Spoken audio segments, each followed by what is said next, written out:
तमाम नेता यहाँ पर मौजूद है। महिलाओं में जबरदस्त खुशी का माहौल है। हाथ में कमल लेके आए।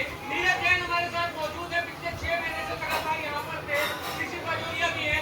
ये तो जबरदस्त विक्ट्री है। आप लोग तो गुलाल भी खेल रहे, रसगुल्ले भी बन। बंगाल की जनता के दिल में कमल खिला है और माननीय प्रधानमंत्री नरेंद्र मोदी जी ने जो सपना देखा था बंगाल के लिए, बंगाल की सुरक्षा के लिए, उन्नति के लिए और सोनार बांग्ला का, वो सपना आज पूरा होता हुआ दिख रहा है। निश्चित रूप से ये जीत जो है भाजपा के बंगाल के कार्यकर्ताओं की 200 पार जाने वाला है। बिल्कुल अब की बार 200 पार, और निश्चित रूप से ये विजय पूरे देश के अंदर पूरे हर्षोल्लास के साथ मनाई जाएगी। क्योंकि मुझे लगता है कि बंगाल की जीत हमारे जो एक सूखा था, उत्तर भारत में कहते थे कि बंगाल नहीं जीतेंगे तब तक माना नहीं जाएगा। आज बंगाल की जीत बता रही है। देश के प्रधानमंत्री नरेंद्र मोदी, हमारे राष्ट्रपति नितिन नवीन, हमारे गृह मंत्री अमित शाह जी का जो मेहनत है वो आज यहाँ खबर दिखाई दे रही है। मैं बहुत बहुत बधाई देता हूँ देश भर के भाजपा के कार्यकर्ताओं के, तो बंगाल के कार्यकर्ताओं को, और हमारे जो रणनीतिकार है भूपेंद्र यादव जी, सुनील बंसल जी, जिनके नेतृत्व में यहाँ चुनाव लड़ा गया और चुनाव को आज विजय की ओर लेकर के हम जा रहे हैं। मनीष साहब, तस्वीरें बता रही हैं कि कितना जोश है बीजेपी में, बीजेपी के कार्यकर्ताओं में। जीत इतनी ऐतिहासिक है ये। हमारे साथ बीजेपी लीडर मैथिली ठाकुर इस वक्त जुड़ रही हैं। मैथिली जी ने जाकर बंगाल में अपनी पार्टी के लिए प्रचार भी किया। महिला होने के नाते खास तौर पर मुझे लगता है हमको खुशी होगी इस जनता के इस मैंडेट को लेकर के। मैथिली जी, हम लोग लगातार बात कर रहे हैं कि बंगाल में ममता बनर्जी का हारना, आप लोगों का सत्ता में आ ही गए आप लोग, लगभग वहां पहुंचना, ये अपने आप में पॉलिटिकली बहुत बड़ी घटना है। लेकिन कितना आत्मविश्वास था कि ये नतीजे आएंगे? ऑनेस्टली मैंने जब वहाँ पर अलग अलग जगह पे गई, अलग अलग कैंडिडेट्स के लिए कैंपेन कर रही थी, मेरा कॉन्फिडेंस बढ़ते जा रहा था। कभी भी कोई मुझसे पूछ रहा था कि क्या लग रहा है, तो मुझे टोटल फील हो रहा था कि नहीं, यहाँ के लोग बहुत बदलाव चाहते हैं। तो मैं अंदर ही अंदर मुझे लग ही रहा था कि हम लोग को पूर्ण तरीके से यहाँ पे जीत मिलेगी। और वही हुआ जो लोग चाहते थे, जो लोगों की आंखों में मैंने देखा। उनसे बात करते वक्त मैंने महसूस किया कि जिस प्रकार वो बदलाव चाह रहे हैं अपने राज्य में, वो उसी का आज परिणाम हम सभी देख रहे हैं। क्या क्या कहते थे लोग आप लोगों से, क्या शेयर करते थे? लोग बोलते थे चेंज बहुत ज़रूरी है, चेंज ज़रूरी है। यहाँ पे गुंडागर्दी बढ़ते जा रहा है टीएमसी वालों का। तो ये लगातार वो मुंह पे बोलते थे, इसमें ऐसा कोई चोरी छुपा करके नहीं बोलते थे। फॉर एग्जाम्पल, हम जिस गाड़ी में बैठ रहे हैं उसमें ड्राइवर ही बोल रहे हैं, जहाँ पे रेस्टोरेंट में जा रहे हैं वहाँ पे जो हमें सर्व कर रहे हैं, एक जो आम वहाँ पे जो आदमी है, वो ये सब बातें डिस्कस कर रहे थे कि यहाँ पे बहुत ज़रूरी है, बहुत ज़रूरी है। मैथिली जी, जिस डर की बात आप करते हैं या पूरी भारतीय जनता पार्टी करती है, जिस ऐसे भरोसे की बात आप लोगों ने की, जब ग्राउंड पर आप लोग उतरते थे, जनसंपर्क करते थे, तो ये भय कैसे दूर किया आप लोगों को?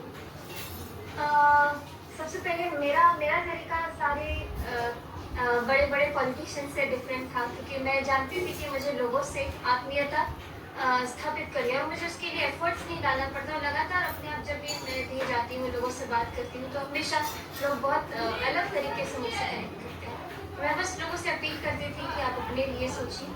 और वहाँ पे एक चीज़ और मैंने महसूस की कि वहाँ पे जय श्री राम, जय माँ काली, इस सब पे भी लड़ाई छिड़ रहे थे। और धर्म को लेकर के भी बहुत सारी ऐसी बातें थी जो लोग बहुत ज़्यादा माइंड नहीं करते थे कि उनके राज्य में कैसे अलग अलग चीज़ें अब प्रबल होती जा रही हैं। तो कहीं ना कहीं मैंने उनको उन्हीं की संस्कृति से अवगत, मैं नहीं बोल सकती कि मैंने अवगत कराया, लेकिन वो चीज़ मैंने उनको ध्यान कराया कि बंगाल की धरती कैसी है, बंगाल की धरती का इतिहास कैसा है और आज के समय में बंगाली कैसा दिख रहा है। तो बहुत ज़रूरी है खुद को प्रोटेक्ट करना, खुद की कल्चरल आइडेंटिटी को प्रोटेक्ट करना। मैथिली जी, महिला वोटर्स की भी खूब चर्चा हो रही है बंगाल के चुनाव में कि महिला वोटर्स ने इस बार मोदी पर यकीन किया है, बीजेपी पर यकीन किया है। जब महिलाओं से आप मिल रही थी तो महिलाओं के अंदर क्या डर था, क्या फैक्टर्स थे, वो क्या बात करती थी? ये कोई पहली बार देखने को नहीं मिला है। बिहार चुनाव में भी जिस तरीके से एनडीए को महिला वोटर्स ने बहुत प्यार दिया, विश्वास दिया, उसी प्रकार बंगाल को भी देखने को मिल रहा है। और प्रधानमंत्री मोदी जी से काफ़ी जुड़ाव है लोगों का। खुद मेरे साथ जो बहुत सारे कोऑर्डिनेटर्स थे, सब लोग का यही कहना था कि बस एक सपना है कि मोदी जी से मिल जाए। मैं यही सोचती थी कि प्रधानमंत्री ममता बनर्जी से क्यों दूर हुए वोटर, खास तौर पर महिला? मुझे इसका एक स्ट्रॉन्ग आइडेंटिटी वाला चीज़ लगता है।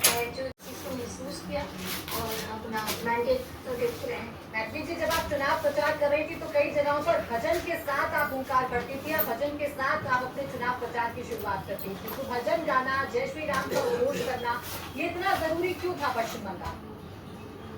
ये जरूरी मतलब मेरी तो आइडेंटिटी है भजन को लेकर के। तो मैं जहाँ जाऊँ मैं लोगों को जोड़ने के लिए, क्योंकि लोग खुद ही बोलते मैडम आपका ये गाना बहुत सुना, आप ये वाला 2 लाइन सुना दीजिए, तो उनको मैं निराश भी नहीं कर सकती थी। काफ़ी सारे लोगों ने फिर बाद में जब जैसे ही मैं वापस लौट के बिहार आई, मैं खुद इतनी तंग आ गई थी सोशल मीडिया पे, जैसे टीएमसी के बहुत सारे लोगों ने मुझे इस तरीके से टारगेट करना शुरू किया कि तो राम के नाम पर ये वो। तो बात ये नहीं कि मैं अगर सिर्फ भजन गा करके, मैं बंगाल के मुक्ति पे रविंद्रनाथ टैगोर के बहुत सारे गीत, रविंद्रनाथ ठाकुर जी के बहुत सारे गीत जो उनके खुद के माने जाते हैं, मैंने उनके गीतों को सुना है। तो ऐसा कुछ था नहीं, मेरी आइडेंटिटी जिससे है, मुझे लोग भजन से जानते हैं, मेरे भजन सुनते हुए आए हैं, तो उन्होंने मुझे पॉलिटिक्स में देखा, इसीलिए मैं अपने आप को उस तरीके से प्रेजेंट करती हूँ हमेशा, हर जगह। ये तो आपको पता ही होगा, आपको मालूम ही होगा कि आप जीतेंगे अगर, तो लोग आपसे जो है फिर कहेंगे कि इस मौके के लिए आपने कौन सा गीत तैयार किया है, कौन सा भजन सोच के ऑनेस्टली रखा है। मैं अपने भजन को चुनाव के उसके तरीके से तैयार नहीं करती हूँ, जो है जो गा रही हूँ मैं वही सुनाती हूँ। और क्या सुनना चाहेंगे आप? आपने जो भी अपने कैंपेन में गाया होगा, কোথানা কই ওরে ওরে ও ভাগা কেউ কোথানা কই না না না না না না মুখে রায়ে সবাই করে ভাই তবে সবাই আমরা मैं भूल गई उसके साथ তবে পুরাণ খুলে